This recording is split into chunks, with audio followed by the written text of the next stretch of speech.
Bonjour à tous.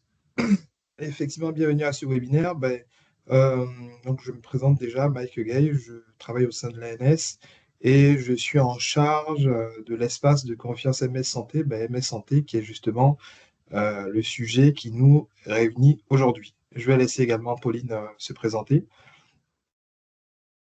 Bonjour, Pauline Milieu. Donc, moi, je suis en prestataire et donc j'interviens avec Mike sur toute la dimension MS Santé, mais plutôt son déploiement et toute la partie communication autour de mon espace santé. De la messagerie sécurisée de santé. Si je me trompe de sujet, ça va pas le faire. Non, non, mais effectivement, mon espace santé fait partie du grand sujet MS Santé. Euh, oui, effectivement, donc je pense qu'on va également vous passer la parole. Alors, tu m'as dit qu'ils pouvaient activer leur micro, hein, Hugo. Hugo. Ouais, ouais, c'est bien ça. Non, non, je D'accord. crois qu'ils le peuvent, hein, c'est dans les D'accord, paramètres très bien. assez Vu, autorisés. vu qu'on est en petit comité, je pense que ce serait intéressant que chacun puisse rapidement se présenter avant qu'on commence la réunion, si ça vous va. Donc, volontaire pour débuter, si vous voulez bien. Soyez pas timide. Parfait. Bonjour, moi je suis Isabelle Servera, je travaille chez Ueda et je suis la nouvelle product owner en charge de tout ce qui est Ségur. Voilà, Très bien. Enchanté. de même. Ueda, qui n'est pas une nouvelle entreprise d'ailleurs, qui est déjà bien établie sur le sujet du numérique. Une autre personne veut prendre la suite? Bonjour, moi c'est Nate Lowe, je suis le CTO d'une toute petite startup qui s'appelle Aldébaran. On a encore un assistant médical numérique pour l'instant pour les médecins généralistes. Voilà. Très bien. Merci. Bienvenue. Merci. Ensuite, on a encore 3 personnes.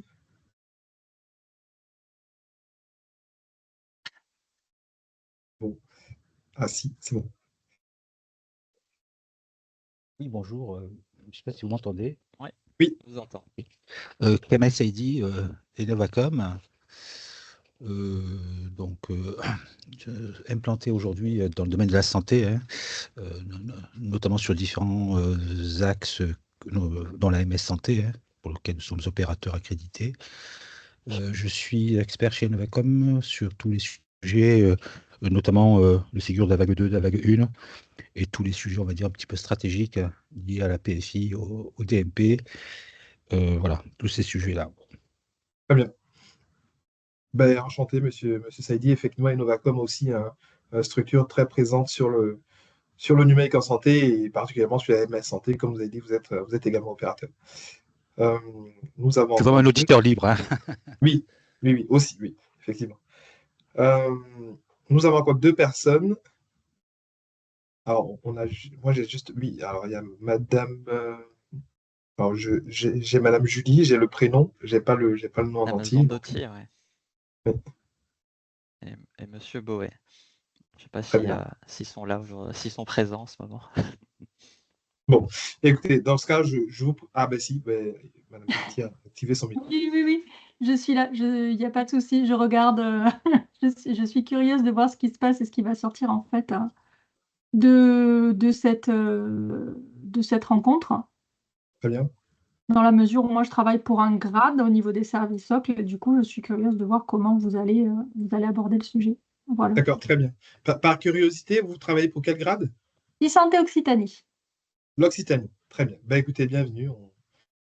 Vous aurez un espace question à la fin pour nous Pas dire de si souci, vos réponses ont été, pas de ont, souci. ont eu des retours nécessaires. Et nous avons une dernière personne qui est Monsieur Mathieu. Alors, idem, j'ai pas le nom, donc je ne sais pas si.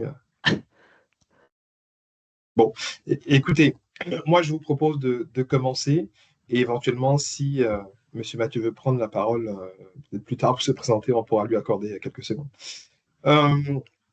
Donc, effectivement, aujourd'hui, voilà, vous avez à l'écran l'ordre du jour hein, de ce webinaire pour présenter un peu la MS Santé. On va commencer légèrement avec un quiz hein, pour juste tester un peu vos bases de connaissances sur la MS Santé. J'ai pas de doute que le quiz devrait être répondu assez rapidement. Nous allons faire un zoom sur les possibilités de la MS Santé en termes de boîte aux lettres, en termes de balles. Nous allons également parler de la messagerie de mon espace santé. Donc, cet espace numérique, cet outil numérique dédié aux usagers de la santé numérique. Nous allons également parler des financements Ségur et des LPS, donc LPS, logiciels de professionnels de santé. Donc, LPS est le terme vraiment très générique pour parler de tous les outils qui travaillent sur la santé. Et on terminera par ce moment de questions-réponses où ça sera quartier libre pour vos questions et on essaiera d'y répondre. Donc, ici, les objectifs que j'ai un peu dévoilé au début, donc présenter à un niveau un peu macro la MS santé, parler de quelques évolutions, hein, bien entendu ici, on ne rentre pas dans tous les détails des évolutions de la MS santé parce qu'il nous faudrait beaucoup plus qu'une heure, parler rapidement des actualités et éventuellement vous parler de l'étape d'après pour intégrer l'espace de confiance en tant qu'industriel éventuellement, sachant que pour faire de la MS santé, il n'y a pas forcément besoin d'intégrer cet espace de confiance. Mais je pourrais rentrer dans les détails plus tard. Donc, je vous propose de commencer par le quiz, qui est assez simple. Hein. Donc, vous aurez une série de questions comme ça, et vous aurez 3 réponses. Donc, l'idée étant que je lis la question et les potentielles réponses. On se laisse un petit 15 secondes pour que vous puissiez mettre vos réponses dans le chat. Voilà, je pense que vous avez accès à la conversation. Et au fur et à mesure, voilà, je commente les réponses et sur les slides s'affichera la bonne réponse. Donc, la première question plutôt est affichée. C'est au sein de cette MS Santé, combien de balles MS Santé existe-t-il? Donc, comme je dis, vous ouvrez la conversation et vous tapez juste soit la réponse qui vous semble juste ou le chiffre qui vous semble correct. Je vous laisse un petit 10-15 secondes pour que vous puissiez répondre au sein du chat. Donc, combien de balles sont disponibles au sein de la MS Santé?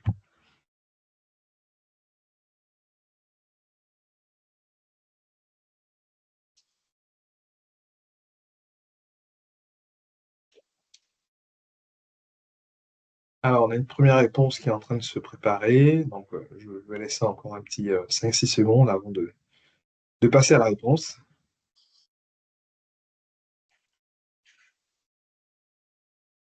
D'accord, on a une première réponse.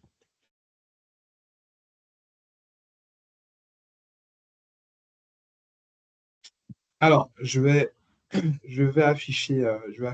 Alors, je vois que j'ai une seule réponse sur les 6 personnes présentes. Je ne sais pas s'il y a un problème d'accès au chat. Si c'est le cas, n'hésitez pas à activer votre micro et nous le dire. Bon. Donc, la réponse étant la B. Voilà, exactement. Madame Zandotti a eu la bonne réponse. Nous avons 3 types de boîtes aux lettres au sein de la MS Santé. Nous avons les boîtes personnelles. Donc, nous avons les boîtes organisationnelles dites de service. Voilà, les boîtes organisationnelles dites de service. Et nous avons les boîtes applicatives. Donc, les boîtes personnelles, ce sont des boîtes ouvertes au nom d'un professionnel de santé. Donc, jean-jacques.rousseau@medecin.mssanté.fr. Les boîtes de service, entendez service cardiologie @chudenantes.mssanté.fr. Et les boîtes applicatives, ce sont généralement les boîtes no reply. Donc, ce sont les boîtes qui envoient en masse vers la correspondance. Donc, c'est bien la réponse B. Nous avons bien 3 types de boîtes. Donc, pour commenter la réponse de Madame Saïdi, donc les persos, oui, les apps applicatives, oui, les organisations, oui, mais les citoyennes, en fait, il n'y a pas de boîte citoyenne. Ce sont des boîtes personnelles. Ce sont des boîtes personnelles qui sont montées avec le numéro de sécurité sociale du patient derrière. Alors, je passe à la prochaine question. Alors, juste le temps que je retrouve le bouton. Donc, quel est le format que doit avoir une boîte organisationnelle / de service? Réponse A, Jean-Paul, tout le monde, arrobase, voilà, un nom de domaine qui se termine toujours par MS Santé. Réponse B, secrétariat, arrobase, je suis de Nice.ms Santé. Réponse C, Sylvie.dupont, SSI Adil, MS Santé. Donc, je vous laisse 10 secondes pour renseigner la réponse au sein du chat. En principe, ça devrait être rapide. J'ai un peu spolié la réponse dans mon commentaire de la première question.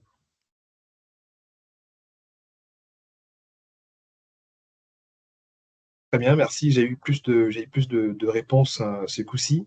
Alors, je donne la réponse. Alors, effectivement, c'est bien la B.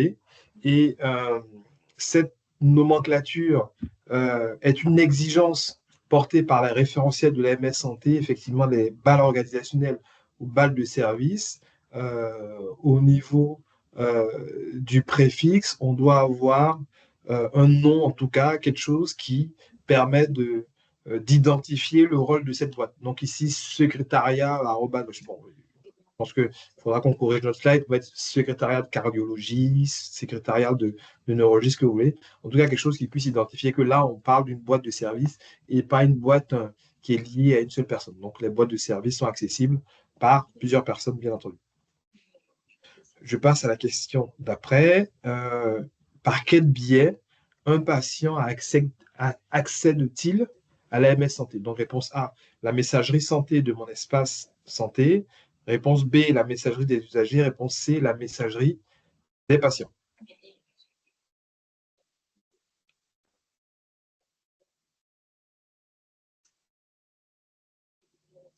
La réponse déjà. Non, j'en ai même 2, j'en ai même 3 en fait. Excusez-moi, je n'ai pas été aussi rapide là. Bon, en tout cas, c'est bien parti. Hein. Je vais aller sur la réponse. Effectivement, c'est la réponse A. Je parlais tout à l'heure de l'outil numérique appelé Mon Espace Santé, qui contient une brique de messagerie qui représente la messagerie de santé de Mon Espace Santé. Donc, tout utilisateur, en tout cas, toute personne possédant un numéro de sécurité sociale sur le territoire français a la capacité de se doter d'une balle MS Santé à travers l'outil Mon Espace Santé. Je pense qu'il n'y a pas plus à dire. Question 4. MS Santé permet d'échanger avec tout type de messagerie. Bon, là, ça devrait être assez rapide en principe au niveau des réponses. Et voilà, je pense que je vais rapidement passer sur la réponse. Ben, effectivement, hein, c'est l'avantage, c'est un des avantages et c'est une des garanties de sécurité de cet espace de confiance. Hein, le nom dit pas mal de choses, en ce sens que c'est l'espace de confiance MS Santé est un espace numérique clos. Voilà. La MS Santé, les boîtes aux lettres MS Santé n'échangent qu'avec d'autres boîtes aux lettres MS Santé. Elles ne peuvent pas échanger en dehors de l'espace de confiance. Et l'inverse étant tout aussi vrai, toute messagerie hors de l'espace de confiance, toute boîte aux lettres hors de l'espace de confiance ne peut pas échanger avec les boîtes aux lettres au sein de l'espace de confiance. Alors, la cinquième, et je pense la dernière, si je ne dis pas de bêtises, que savez-vous de MS Santé? MS Santé dispense le professionnel d'archiver, donc en résumé, sa messagerie le dispense d'archiver les documents de santé reçus au sein de son DPI. DPI, dossier patient informatisé. Vrai ou faux? Alors, cette question peut être un peu touchy, mais c'est vraiment un message qu'on porte beaucoup à l'écosystème. En tout cas, sur ces prochains mois, ces prochaines années, ce point est sur notre feuille de route afin que ce soit quelque chose de plus respecté par les professionnels de santé. Donc, la réponse est bien entendu B. La messagerie n'est pas une finalité pour un document de santé. La finalité pour le document de santé, c'est le dossier patient. Voilà. La messagerie ne sert que de véhicule. Et malheureusement, aujourd'hui, sur le terrain, on s'aperçoit qu'on a des boîtes pleines de documents de santé qui ne sont pas forcément archivés, intégrés au DPI du patient. Donc, c'est une bonne pratique, en tout cas, qu'on essaie de faire adapter le plus largement possible auprès de l'écosystème. Très bien. Alors, nous avons terminé le quiz. Et bien entendu, si jamais vous avez des questions concernant ce quiz, ben, je vous invite à les noter et à me les poser, à nous les poser une fois qu'on sera sur la séance de questions-réponses. Donc, ici, on va essayer de décrire un peu cette MS santé, cet espace de confiance. Donc, la première chose qu'on dit concernant la MS santé, concernant l'espace de confiance, c'est qu'il ne s'agit pas d'une MS santé. Ce n'est pas une messagerie globale utilisée par tout le monde. Non, c'est plusieurs messageries portées par plusieurs acteurs qui sont interopérables entre elles et qui forment cet espace de confiance. Voilà. Et ces messageries sont portées par les fameux opérateurs MS Santé. Et donc, vous avez trois grands critères en dessous. Donc, déjà, elle sert à quoi? Elle sert à sécuriser les échanges des données personnelles produites par ces professionnels de santé. Il y a du régalien un peu derrière, c'est-à-dire la MS Santé va vous garantir que vos données échangées sont au sein de l'Europe et pas sur des serveurs qui ne sont pas régulés par les règles européennes. C'est suite, donc un gage de sécurité. Tout à l'heure, j'ai parlé d'interopérabilité. Donc, ces messageries arrivent à échanger voilà, avec le même langage. Un document produit par une messagerie A saura être intégré dans la messagerie B. Voilà, et donc cet espace de confiance, ces opérateurs derrière, on a plusieurs natures. On a des établissements de santé, on a des grades, on a des industriels, entendez par les industriels, des privés, des sociétés privées qui fournissent le service. Et bien entendu, le but quand même derrière tout ça, c'est que l'échange entre professionnels de santé puisse se faire, et depuis un peu plus de 2 ans, professionnel à professionnel et professionnel à patient. Et comme je le dis, cette interopérabilité permet que l'outil de messagerie utilisé derrière soit totalement agnostique. Bien entendu, il y a une phrase qui est en bas de la page, mais qui est assez structurante, c'est que la MS Santé a vocation à devenir l'unique messagerie pour l'échange de données de santé. Donc, entendez par là que c'est un projet qui est en cours, on travaille dessus.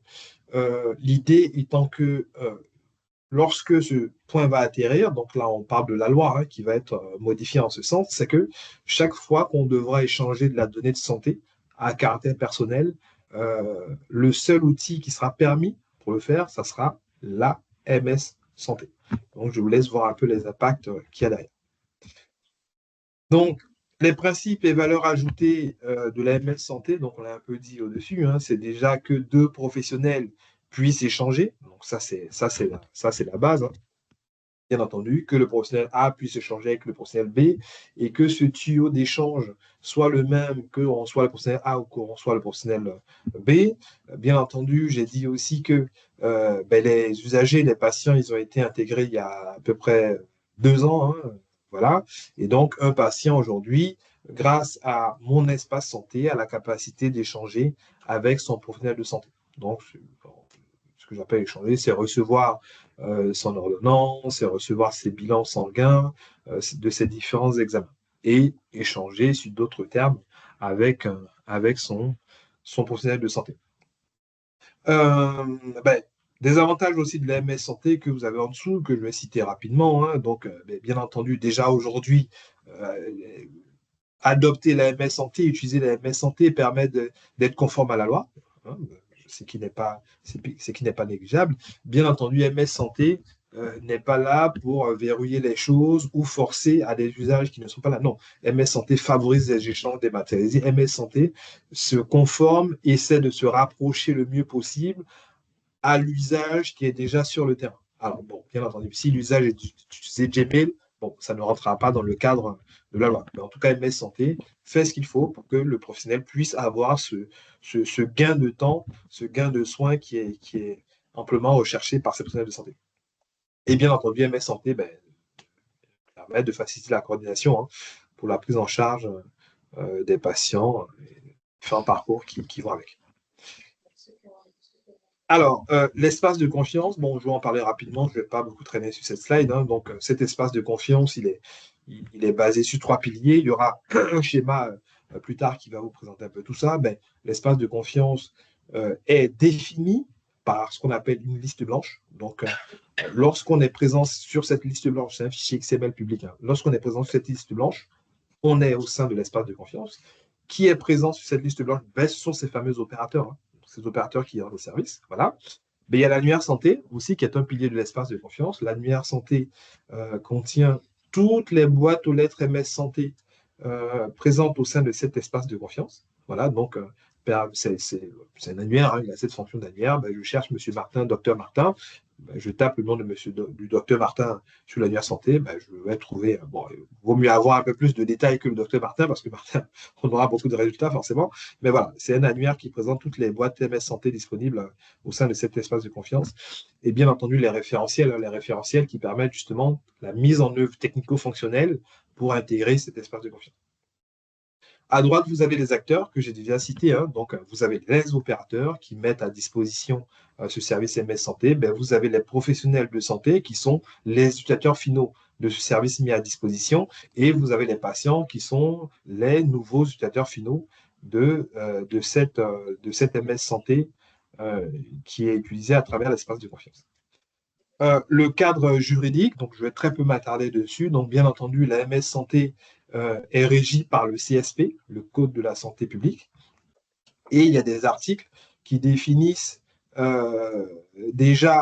qui définissent pas la MS Santé, mais qui définissent ce que c'est qu'une messagerie sécurisée. Donc, vous avez l'article L111.0-4 et à droite, vous avez l'article R111.0-2 plutôt, qui définit à la lettre près les rôles, les professions qui ont accès à la MS Santé. Comme je disais, la MS Santé est cadrée juridiquement. Tout le monde n'a pas accès à la MS Santé. Les professionnels qui ont accès à la MS Santé sont définis par cet article de loi. Voilà. Je vous invite à aller, c'est vraiment listé, hein. Vous avez des exemples en dessous, hein. C'est vraiment listé profession par profession qui a accès à la MS Santé ou pas. Donc, tout professionnel de santé qui n'est pas présent dans cette liste n'a pas accès en direct, en tout cas, je dis bien en direct, c'est très important, à la MS Santé. Un professionnel de santé qui n'est pas dans cette liste peut accéder à la MS Santé par une délégation, par exemple. Donc, s'il y a des questions sur ce point de délégation, ben, je vous invite à me poser la question tout à l'heure pendant la séance de questions-réponses. Donc, je continue. Quelques chiffres quand même, hein, pour vous montrer un peu l'évolution du sujet MS Santé. Il faut savoir que ce sujet existe depuis 2013. Depuis 2013, avec l'arrivée du plus ancien opérateur qui s'appelle Mélis. Ça doit sûrement parler à certains. Et donc, depuis lors, on a fait quand même du chemin, hein, ne serait-ce qu'en termes d'équipement. Ben, il faut déjà posséder une boîte aux lettres pour pouvoir échanger. Donc, comme vous pouvez voir là à gauche, côté établissement, ben, on est pas mal, hein. On a 92% des établissements de santé en France qui sont équipés de MS Santé. Côté libéral, les professions libérales, on est à 60%, donc il y a encore de la marge à aller chercher là. Côté bio, on est pas mal, mais on a encore un petit 12% à aller chercher. Et nouveau sujet qu'on a commencé à instruire il y a un peu plus de 3 ans, c'est la partie médico-sociale. Et vous voyez que là, on est vraiment au début de l'histoire. On est qu'à 14% des établissements de santé médico-sociaux qui sont équipés. Donc, on a une grosse marge là à aller chercher. Et à droite, comme je vous disais, ben, il faut déjà être équipé pour pouvoir en faire. Ben, à droite, vous voyez les usages, hein. Je vais juste dire un chiffre pour que vous puissiez voir. Ben, en juillet dernier, on a décompté 22 millions de messages émis au sein de cet espace de confiance. Voilà. Et donc, vous voyez un peu la courbe, hein, qui a bondi dans les années 2020-2021 à cause d'un sujet qui doit parler à beaucoup de personnes, le sujet étant le Ségur. Alors, rapidement, je vous en ai parlé là, tout à l'heure au début, ce sont les types de boîtes, hein, qui sont possibles, qui sont disponibles au sein de cet espace de confiance. Donc, bon, la boîte nominative ou boîte personnelle, bon, je ne pense pas m'attarder dessus. Bon, voilà, Jean-Jacques Rousseau, boîte personnelle. Cette boîte est liée à l'identifiant national du professionnel de santé. Au milieu, nous avons les boîtes organisationnelles. Donc là, il y a quand même une petite précision à avoir, c'est qu'au sein de au sein des boîtes organisationnelles, nous avons deux sous-types de boîtes organisationnelles. Nous avons la boîte de services, donc la boîte de services qui sont liées aux finesses d'un établissement. Donc ces boîtes de services sont dédiées aux établissements. Service.neurologie@chudeNantes.fr. C'est une boîte de service. Et vous avez les boîtes de cabinet. Alors ça, c'est une nouveauté qui est arrivée dans le référentiel publié cette année, le référentiel 1 opérateur publié cette année. Cette boîte cabinet plutôt, va permettre aux structures sans finesse, donc les cabinets libéraux dans la majeure partie, d'obtenir une boîte organisationnelle, donc dite boîte de cabinet. Et cette boîte sera liée au RPPS de la personne qui aura ouvert cette boîte organisationnelle. Vous pourrez me dire, pourquoi prendre une boîte cabinet et pas une boîte personnelle? Premier avantage, c'est qu'une boîte personnelle va porter votre nom et prénom. Jean-Jacques Rousseau, ch.nantes.fr. Et une boîte de cabinet pourra porter le nom de votre structure, du cabinet. Cabinet dentaire, Paris 15e, @ ce que vous voulez. Et ne serait-ce que ça, cela fait toute la différence. Et en plus, une boîte cabinet, je peux enrôler d'autres propriétaires de cette boîte aux lettres et ces autres propriétaires de cette boîte aux lettres seront visibles sur l'annuaire santé. Bon. Si vous avez des questions dessus, je les prendrai tout à l'heure, mais il y a une vraie différence structurelle entre une boîte cabinet et une boîte nominative. Et pour finir, les boîtes applicatives, bon, là, c'est dédié aux structures, bien entendu, parce que les boîtes applicatives ne sont liées qu'à une finesse. Et il n'y a que les structures qui ont des finesses. Et les boîtes applicatives sont dédiées, en fait, à être associées aux outils numériques. Donc, vous avez des DPI derrière, vous avez des PFI. Alors, je ne sais pas si ces sigles parlent à tout le monde, mais en fait, c'est pour de l'automatisme, la boîte applicative. Donc, c'est le logiciel, c'est l'outil qui se connecte à cette boîte applicative pour faire des envois en masse ou pour faire des intégrations automatiques. Bon. Je continue. Alors, justement, nous avons une slide sur la boîte organisationnelle dite cabinet. Comme je vous disais, avant la publication de notre dernier référentiel, avant la publication de notre dernier référentiel, il y avait un seul type de boîte organisationnelle et ces boîtes organisationnelles étaient dédiées aux établissements de santé, donc à du finesse. Et justement, les cabinets libéraux qui, du fait de leur structure juridique, ne pouvaient pas être enregistrés au finesse, ne pouvaient pas s'équiper de balles organisationnelles. Et donc, on a fait sauter cette limitation-là en permettant l'association d'une balle organisationnelle à un numéro RPPS. Et cette association donne la balle cabinet. Et donc, côté cible, je l'ai un peu dit, le côté cible, c'est que justement, c'est cette limite, enfin que les cabinets sans finesse puissent justement se doter de ces balles organisationnelles pour leur usage de la MS Santé. Les impacts côté LPS, premièrement, on sait que pour pouvoir faire de la balle organisationnelle du cabinet, il faut être équipé de ce qu'on appelle l'APLPS. On ne va pas rentrer dans les détails techniques. Ce qu'il faut garder, c'est que l'APLPS est une interface commune que nous avons en tout cas poussée côté opérateur qui permet à tout LPS présentant cette fameuse interface API de se connecter à tout opérateur en face. Je prends 30 secondes quand même pour expliquer ce point, c'est que avant cette arrivée d'APLPS, qui date d'il y a 2 ans, il y avait une limitation au sein de l'espace de confiance. C'est-à-dire, on avait des interfaces propriétaires côté opérateur, et de l'autre côté, on avait des éditeurs qui étaient obligés de développer autant d'interfaces que d'opérateurs à qui ils devaient se connecter. Et donc, ça posait de vraies difficultés. Moi, en tant qu'éditeur, j'avais 5 interfaces à maintenir, ce qui posait de vraies limitations, de vraies difficultés. Ça, on l'a gommé aujourd'hui, c'est-à-dire tout opérateur présente cet APLPS, et donc moi, éditeur, avec une seule interface, je me connecte à qui je veux, côté opérateur. Petite précision. Donc, pour revenir à la balle organisationnelle, ben, la balle organisationnelle est disponible à travers l'API LPS. D'accord, ben, l'authentification dessus se fait sur un sujet qui commence à être assez répandu dans le numérique en santé, qui est pour Santé Connect. D'accord, donc c'est un fournisseur d'identité pour les personnes physiques, donc pour les PS, en résumé. Voilà. Et il y a quelques critères qui viennent avec cette balle câble, c'est que voilà, si un éditeur met en œuvre la balle cabinée, ben, le PS qui est sur son outil devra pouvoir accéder à toutes ces balles, et pas qu'à une seule balle organisationnelle, à toutes les balles qu'il détient. Aussi, petite précision, c'est que qui a accès à cette balle câble? Qui a accès? Bon, déjà, le propriétaire, je pense que c'est un minimum, celui qui crée la balle, celui qui ouvre, c'est normal qu'il y ait accès. Mais en plus de ça, comme je vous disais tout à l'heure, il peut associer, il peut enrôler sur cette balle câble, il peut déclarer des co-titulaires. Donc, lorsqu'il déclare des co-titulaires, ils sont au même niveau j'ai envie de dire, d'engagement sur cette balle. Donc, ce co-titulaire, une fois enregistré, aura les mêmes droits que le propriétaire qui a ouvert la balle. Et ensuite, sur cette balle aussi, ben, je peux enrôler des délégataires.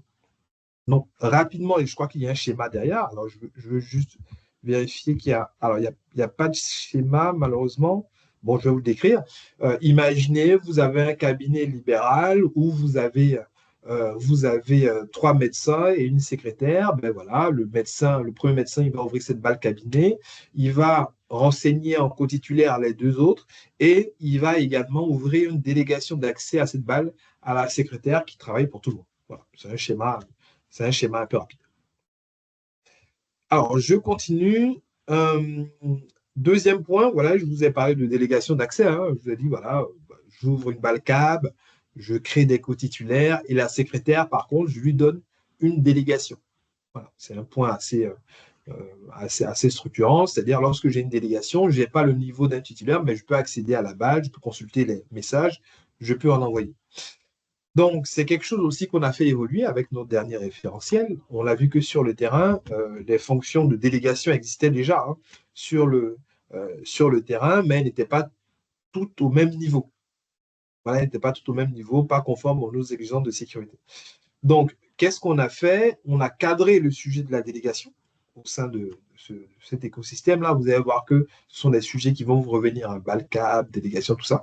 On a cadré tout ça pour que toutes les délégations, les fonctions de délégation mises en œuvre dans l'écosystème de l'AMS Santé soient au même niveau de fonctionnalité et qu'elles soient toutes disponibles à travers cette fameuse API commune.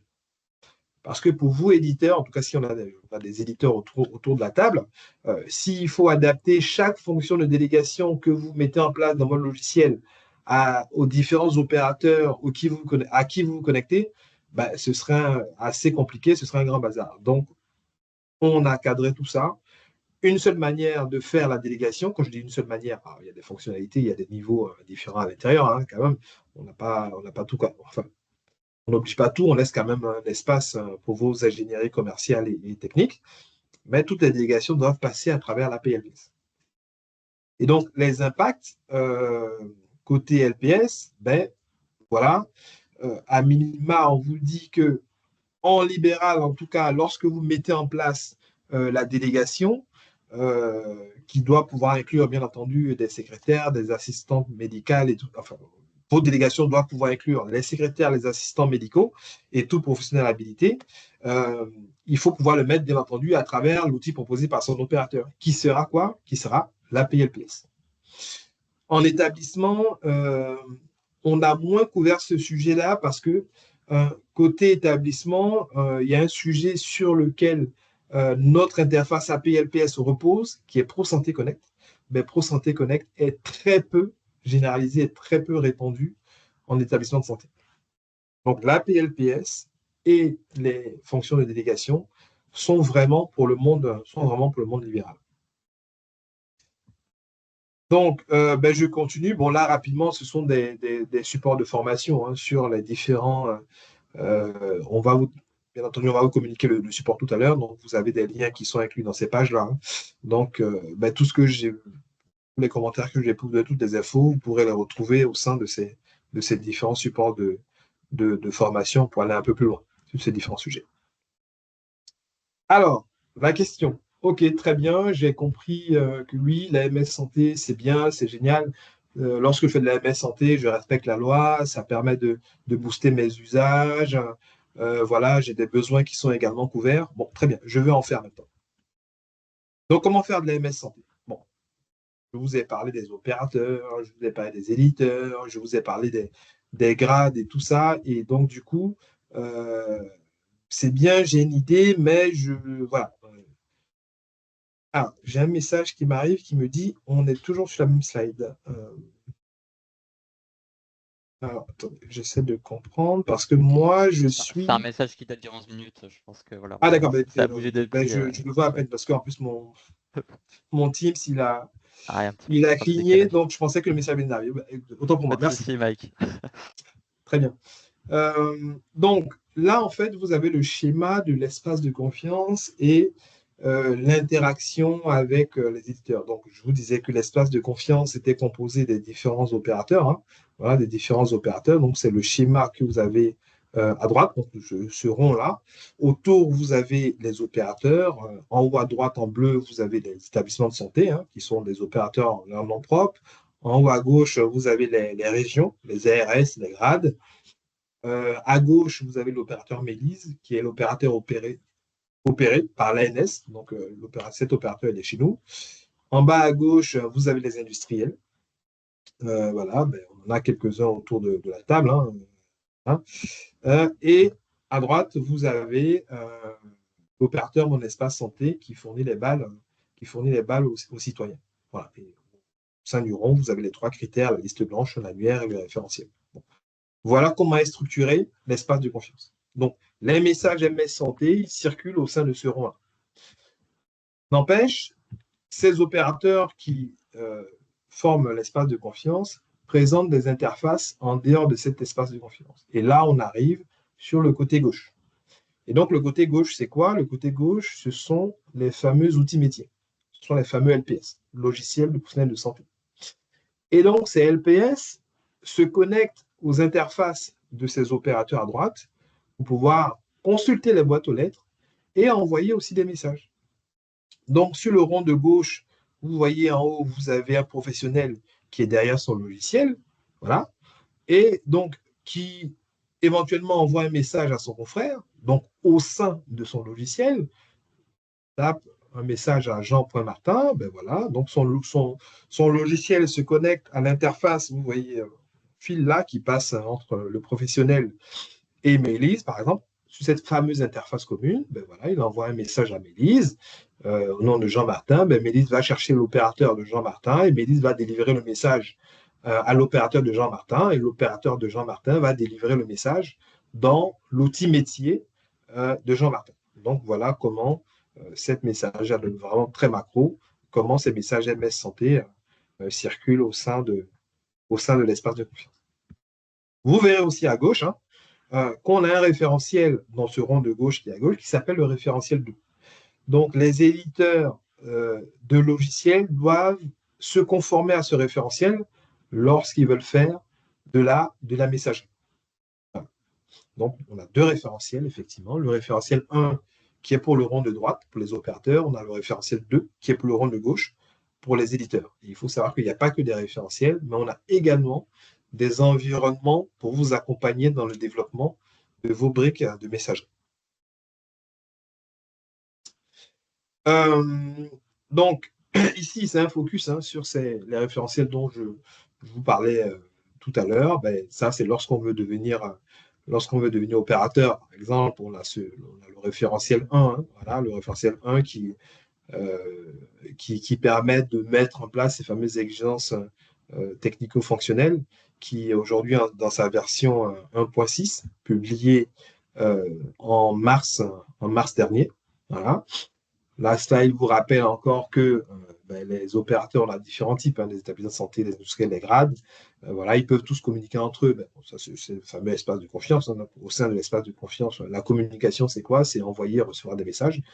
Voilà. Et en dessous, je répète un peu, le référentiel 1 qui est à gauche, qui donne le cadre à mettre en œuvre pour les opérateurs, et le référentiel 2 qui est à droite, qui concerne les outils métiers. Voilà. Et la dernière version, c'est la 1.0.1 qui a été publiée en janvier dernier. Et bien entendu, au sein de cette présentation qu'on va vous envoyer, vous avez les liens pour accéder à ces différents référentiels. Donc, on revient un peu sur le point initial qui est si je souhaite devenir opérateur. Alors, attention, devenir opérateur, ça donne de la flexibilité technique, bien entendu. Ça donne aussi de la flexibilité commerciale parce que je peux faire des offres commerciales packagées.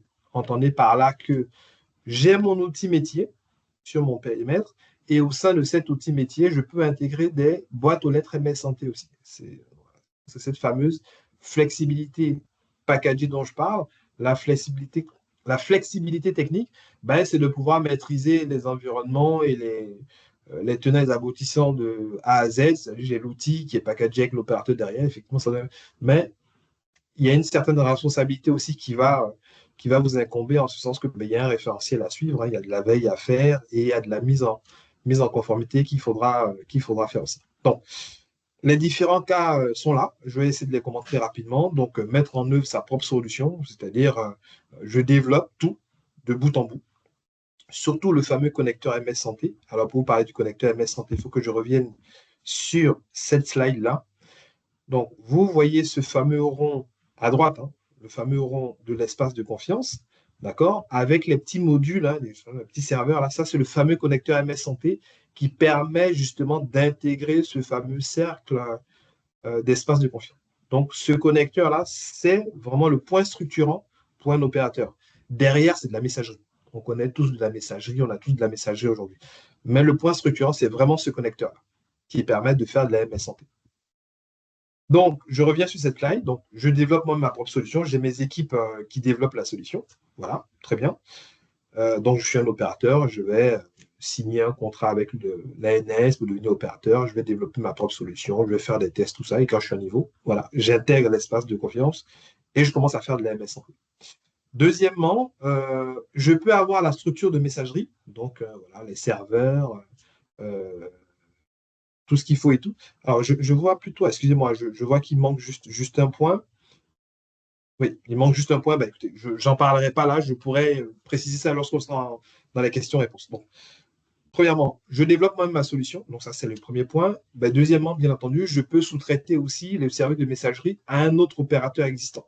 Bon. Donc, en ce sens que moi, je ne signe pas de contrat, c'est l'autre opérateur qui signe un contrat, et cet opérateur, il met à disposition un service de MS Santé pour que moi, je l'utilise. Donc, il y a une certaine facilité, c'est-à-dire tout l'engagement administratif et technique, bien entendu, est porté par lui, et moi, je consomme juste le service, moyennant un accord commercial, bien entendu. Deuxièmement, comment s'interfacer un opérateur de l'espace de confiance en tant qu'industriel. Donc là, il ne s'agit pas d'être opérateur. Là, juste pour rappel, c'est le côté gauche. Donc, je suis un éditeur, je suis de l'autre côté, et moi, voilà, j'ai un client qui a de la MS Santé et qui doit, à travers mon logiciel, utiliser sa MS Santé. Donc, ça, c'est bien ce deuxième point. Donc, comment s'interfacer? Voilà, c'est un peu expliqué là. Le professionnel de santé, voilà, au sein de qui utilise votre logiciel a déjà une balle MS Santé. Voilà, il n'a pas besoin d'autres balles, mais seulement il faut qu'il puisse, à travers votre logiciel, consommer sa MS Santé, c'est-à-dire recevoir et lire ses mails et éventuellement avoir les documents structurés qui soient directement intégrés au sein de votre logiciel. Et pour ça, qu'est-ce qu'il y a à faire? Il y a à développer la fameuse API LPS dont je vous parlais tout à l'heure. Donc, écoutez, voilà, on va rentrer un peu dans les détails de la API LPS. Alors, je vois qu'il nous reste peu de temps. Il faut que quand même je vous laisse un petit 5-6 minutes au côté questions.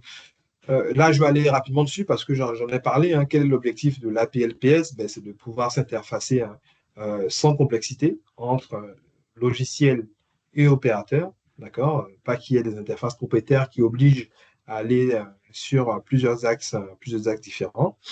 Les impacts, pour l'instant, nous, on n'a vu que du positif. C'est-à-dire déjà, pour le PS, le fait qu'il n'ait plus à se demander est-ce que son logiciel ou est-ce que son opérateur soit interopérable entre eux, ben, ça lui permet d'aller vers d'autres solutions, d'autres outils, voilà, de manière plus facile, hein, bien entendu.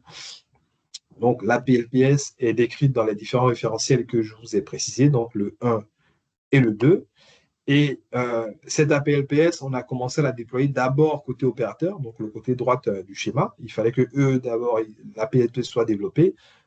Ensuite, on s'attaque sur la vague 2 du Ségur aux outils métiers, afin que ceux-ci également ils puissent mettre en œuvre l'APLPS. Comme je vous disais, on n'a pas que des référentiels, on a des environnements de test aussi qui vous permettront, qui vous accompagneront dans la mise en œuvre de cette APLPS. Alors, surtout côté éditeur, l'environnement s'appelle Modco 2, MS Santé, outil de test et de conformité pour le référentiel 2. Donc, vous avez la définition en dessous. La messagerie de santé de mon espace santé, donc je vais laisser Pauline qui est avec nous préciser. Bon, Pauline, malheureusement, tu n'auras pas beaucoup de temps, donc je vais te demander de le faire au mieux en tout cas. Pas de souci. Bah, je vais revenir brièvement parce que Mike en a déjà pas mal parlé. Donc oui, la messagerie de santé aujourd'hui communique avec mon espace santé. On parle alors de messagerie citoyenne. Ce qu'il faut rappeler là-dessus, c'est que c'est pas à l'initiative du patient ou de l'usager de communiquer directement avec son médecin ou tout autre professionnel de santé. En fait, l'échange est directement démarré par le professionnel de santé, sauf dans le cas de l'envoi d'ordonnances en pharmacie. Mais sinon, ça sera toujours à l'initiative du professionnel de santé pour éviter les abus. Le professionnel de santé, ce sera à lui aussi de mettre fin aux échanges. Donc, ça a été revu ce matin, mais c'est un dernier message qui est envoyé avec l'objet fin qui met fin à la conversation. Et enfin, comment se présente cette adresse de messagerie du patient? Donc, c'est son matricule INS avec @patient.mssanté.fr. Pour retrouver l'INS, ça, c'est dans le dossier patient du logiciel métier, donc c'est facilement retrouvable par le professionnel de santé.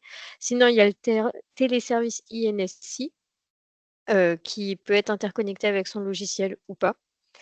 Et enfin, le patient, il peut obtenir son adresse directement sur sa page synthèse depuis Mon Espace Santé.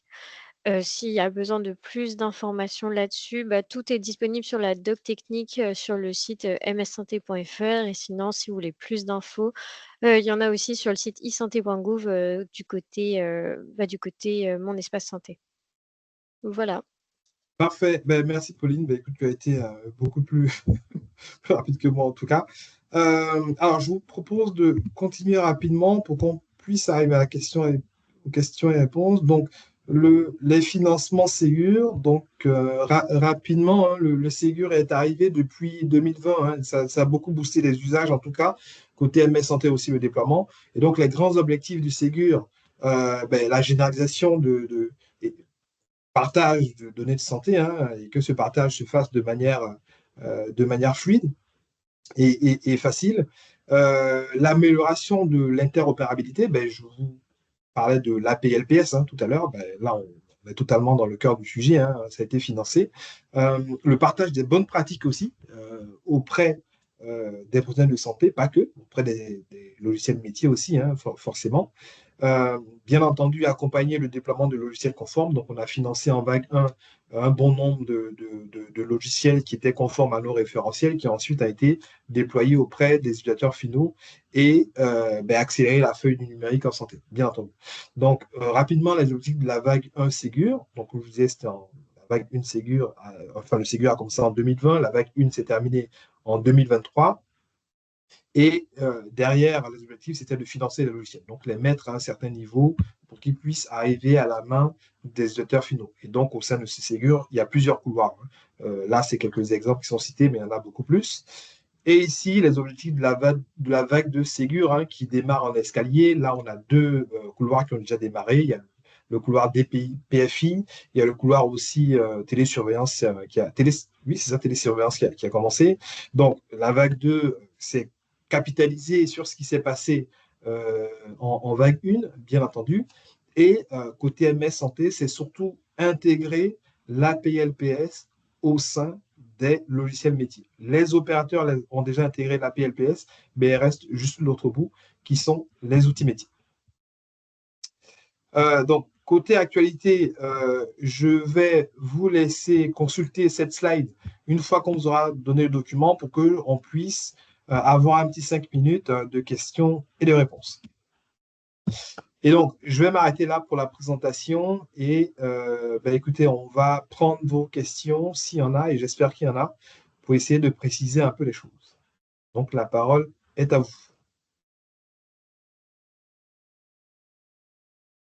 Oui, merci Mike Kamel d'Innovacom pour votre présentation. Je ne sais pas si vous m'entendez. Oui. Oui. Alors, j'en ai peut-être plusieurs. Les règles de nommage. Bon, plus elle est clairement nommée, plus elle est reconnaissable. Cependant, il y a certains établissements qui utilisent comme boîte aux lettres, on va dire, applicative, une règle de nommage un peu atypique qui est du style ne pas répondre, no reply. Voilà, donc est-ce que ça va évoluer en termes de référentiel pour que les balles soient clairement nommées et de bannir les styles de balles de type no reply, enfin libellés comme ça, mais qui sont fonctionnellement actives. Enfin. Oui, alors effectivement, aujourd'hui dans le référentiel, on a une exigence sur le nommage des balles personnelles, où là c'est vraiment prénom, point nom, voilà, on est catégorique là-dessus. Les balles organisationnelles, on est sur de la préco. Il serait bien que ce soit marqué secrétariat, ou bon, après, et les balles applicatives, on ne dit rien dessus. On ne dit rien dessus parce qu'initialement, les balles applicatives, on demandait qu'elles ne soient pas visibles au sein de l'annuaire. Donc, initialement, quand on a produit ces exigences-là, c'est-à-dire on n'adressait pas les balles applicatives. On n'adressait pas les balles applicatives et aujourd'hui, c'est quelque chose qui a évolué. Et donc, du coup, ça, c'est un point parce qu'on est en train d'organiser justement un prochain comité opérateur avec vous, justement. Voilà, et bien, Novacom fait partie des gros opérateurs quand même. Et je pense que c'est une question qu'on pourrait éventuellement se poser à ce moment-là. Est-ce qu'il faut imposer un hommage au niveau des balles applicatives, puisque maintenant, on va adresser les balles applicatives. Donc, je prends ce point-là et on pourra en discuter, lors du comité opérateur. Parfait, merci. Si je peux poursuivre, concernant la partie, on parlait de l'intégration sur le DPI, hein, qui va être également des vrais sujets de la vague 2. Alors, je n'ai pas trop participé à TF, à Salesforce, concernant la partie médecine de ville, mais qu'est-ce qu'il en est aujourd'hui des LGC, donc des logiciels de gestion de cabinet, sur cette partie-là en termes d'intégration, parce que, enfin, l'intégration des comptes rendus qui sont transmis par un établissement de santé en IHE-XDM, est-ce que ça marche, ça marchote, pas du tout? Aujourd'hui, quel est votre ressenti sur ce point-là? Il y a une intégration faite par les LGC ou pas du tout? Ou le médecin prend le PDF et puis voilà, quoi. Il le lit, puis...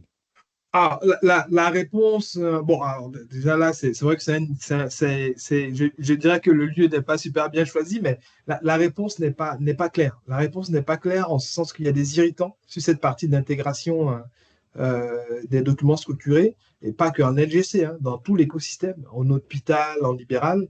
Voilà. Aujourd'hui, même l'ATF, je ne pense pas que l'ATF soit en capacité de répondre de manière claire sur ce point-là. Et je pense qu'on pourra répondre de manière claire qu'à la fin de la vague 2. Pour plus de précision, je pense qu'il faudrait adresser l'ATF. Il faudrait adresser l'ATF.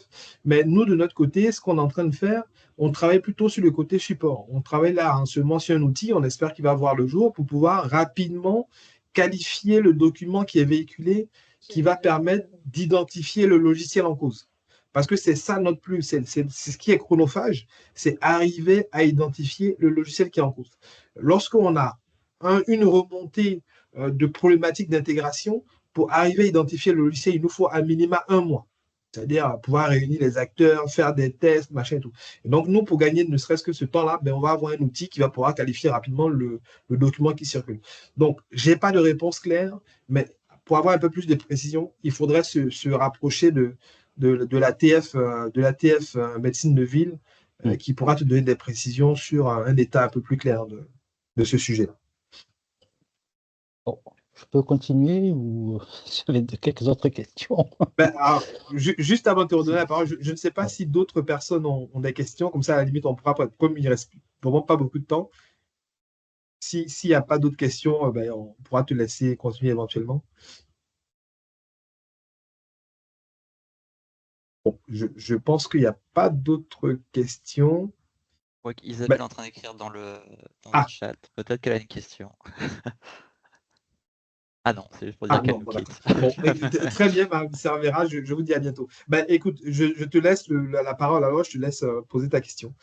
Ok, alors une des plus importantes pour moi, c'est sur la publication dans le cadre de la vague 2, dans les référentiels d'exigence à minima, le référentiel sur la MS Santé, là, mais en version 1.0. Donc aujourd'hui, dans les listes des référentiels qui est publié par décret sur les REM, fait référence à la 1.0 de janvier 2023. Or, là est publié la 1.01 qui est plus récente. Il va y avoir un correctif, comment ça va se passer? Parce qu'en fait, il y a un delta entre ce qui est publié par décret et aujourd'hui la version qui est officiellement disponible. Mais le décret, c'est le décret de la vague 1. Vague 2. Le décret de la... je l'ai pas consulté. Je l'ai pas consulté, j'avoue que je l'ai pas consulté, mais il faut savoir que la différence entre le référentiel 1 et le 1.0, c'est l'autoconfig. Donc, ce n'est pas le sujet le plus structurant non plus. Mais je note et je me rapprocherai je regarderai ce point-là. En fait, le REM, c'est le fameux fichier qui est publié en fonction des couloirs. Et là-dedans, il y a un onglet qui est liste des référentiels. Et c'est le REM de quel couloir? Sur le REM hôpital, déjà. Hôpital. Ouais. Ah oui, non, en plus, l'hôpital, l'autoconfig. L'autoconfig, voilà, c'est pas un sujet qui, à mon avis, c'est un sujet qui sera même carrément sorti de l'ERM. Alors. En fait, moi, ma question, c'est que j'aime bien travailler sur, on va dire, la dernière version, même si elle a été publiée, une version obsolète est publiée par décret, mais de se dire, oui, on peut ou pas, quoi, de go no go, parce que si je me restreins à dire, moi, je suis le référentiel, que je passe à côté, qu'on me dit, mais non, elle a été publiée, donc c'est bon, alors que, il n'y a rien qui est écrit, voilà, ça risque de m'embêter un petit peu si j'enclenche sur des développements, des sujets sur lesquels je suis passé à côté en termes de développement. Et donc, écoute, moi, je t'invite, je vais regarder, mais je t'invite également à poser la question à la TF. Tu as accès à la TF sur le site isanté.gouv. Sur le couloir hôpital, il y a un formulaire de contact en dessous et je t'invite à leur poser la question. Moi, je vais me renseigner aussi de mon côté. Ok. Parfait. Alors, aujourd'hui, au niveau des statistiques, il y a l'Observatoire de la santé. C'est en version, on va dire, peut-être de construction, peut-être pas encore officiellement. Mais c'est vrai que c'est un vrai sujet que d'avoir d'avoir accès à des statistiques, de se dire, voilà ce qui a été transmis par un établissement ou dans une région, enfin par établissement c'est encore plus sympa, des messages par une boîte applicative, vers de la MSS professionnelle ou vers de la MSS citoyenne. Qu'est-ce qu'il en est aujourd'hui en termes de maturité? Donc, l'Observatoire va réellement nous mettre à disposition des vrais chiffres ou comment on pourrait faire pour avoir ces fameuses statistiques, même si je reçois, je reçois un mail une fois par mois, je crois, mais c'est pas assez suffisant, quoi. Donc, on a vraiment besoin d'avoir, en termes de qualité d'accompagnement et de suivi, d'avoir des chiffres concrets, réels, pertinents et réels surtout, parce que des décalages sont là aussi entre les mises à jour des bases de données. Alors, déjà, il faut qu'il soit ouvert avant de parler d'évolution. Déjà, faut qu'il vous les mette à disposition. Et c'est ce qu'ils vendent, en tout cas. Alors, c'est pas mon périmètre, donc je vais avoir du mal à me positionner dessus. Enfin, moi, je suis au niveau la mise à disposition de ces fameuses statistiques, ça, c'est moi qui m'en occupe.